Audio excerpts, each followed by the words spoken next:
عليكم ورحمة الله وبركاته. ازيكم يا حبايبي، عاملين ايه؟ قبل اي حاجة صلي على حبيبي وشفيعي، اللهم صل وسلم وبارك عليك يا حبيبي يا رسول الله. النهاردة بقى هعمل معاكم الكشري. انا عملته معاكم قبل كده بس بالطريقة اللي ايه، الكشري في حلة واحدة كده. بس صراحة ساعات بيجي عليا وقت ببقى عايزه اعمله زي طريقه ماما وتيتا والكلام دوت اللي هو زمان كده. فهعمل العدس لوحده والرز ابو شعريه لوحده وكل حاجه، هشوف هتعمله ازاي. العدس اهوت اهو حطيته في الميه، هحط معاه فصين من الثوم وملح وكمون وهسيبه لما يستوي. ومعانا هنا بصلايه للتسبيكه، هعملها التسبيكه بتاعت الكشري بتتعمل ببصل، ما بتتعملش بتوم بس. حتى المحلات لما بتاكلوا فيها بتبقى التسبيكه فيها بصل. هشوح البصلايه وادي الطماطم اهيت متصفيه وادي العدس، هوريكم هنعمل ايه. بصوا يا حبايبي، هنا البصله اهي قربت تتحمر، حطيت لها توم مدقوق اهو، وعصره لها الطماطم، معاها قرنين فلفل، قرنين فلفل حراق بيدي طعم. اهي حطيت التوم، وهنا بقى هنعمل البصل الورد زي ما بيقولوا اهوت، حطيت له الزيت وقطعته معاكم. خلاص هنحمره بقى، او اول ما بيتحمر يعني ما بيخش في التحمير كده برش له رشه ملح ورشه كزبره، بتدي طعم حلو قوي للبصل اهو. بتحمره وديت اول لما تتحمر معانا هنحط عليها بقى الطماطم، طماطم معصوره بقرن فلفل. وهنا اهوت حطينا البصلايه تتحمر، ما دخلت ان هي تصفر شويه حطيت لها الثوم المدقوق، فصين من الثوم المدقوق وهحمرهم مع بعض. والعدس اهوت معانا بفصين الثوم، حطيت عليه ملح وحبه كمون. بصوا البصل لما وصل لكده اهو، احط الطماطم، انا مش عايزاه متحمر قوي كده. خلاص احط عليه الطماطم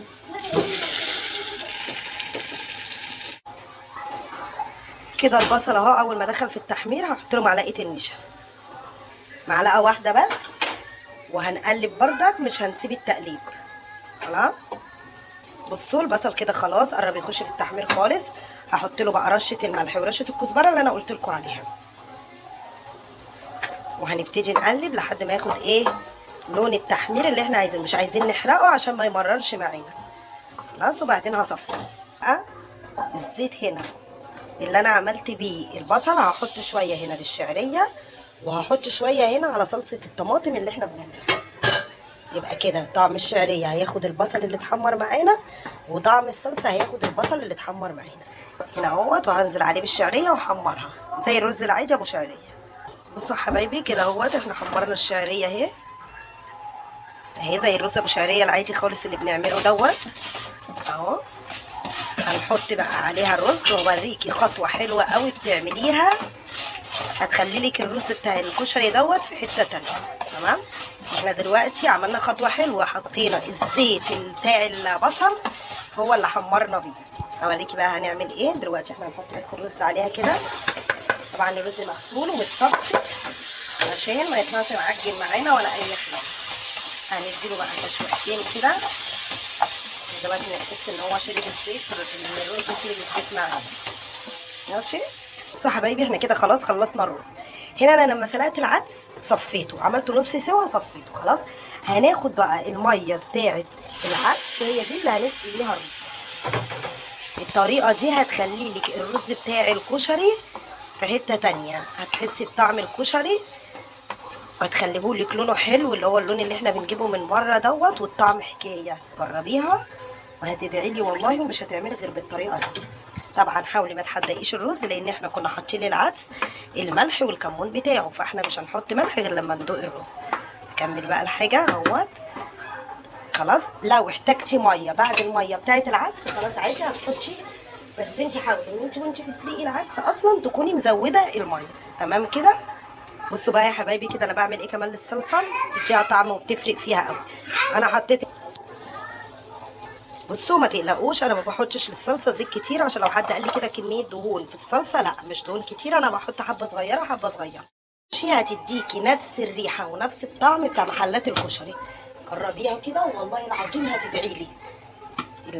الخطوه دي بتخلي لك الصلصه حلوه قوي وريحتها حلوه قوي، طبعا مع التوابل اللي احنا حطيناها هتدي لك ريحه حلوه قوي. يعني انا وانا بحط الصلصه دلوقتي والله العظيم انا شامه ريحتها.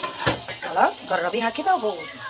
بصي اهي التسبيكه اهي، بصي شكلها بقى حلو وريحتها حلوه. نجربها بقى وتقولوا لي رايها.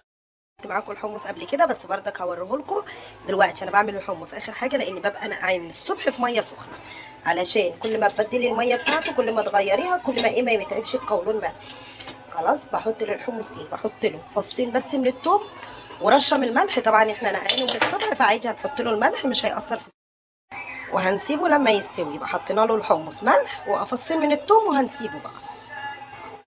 الحمص اهوت والله ما كملش 10 دقايق عشان احنا نقعينه. هنحط بقى عليه الطماطم وهنحط له رشه الكمون وهنسيبه بقى لما الطماطم تستوي معايا. وادي احلى طبق كشري اهوت،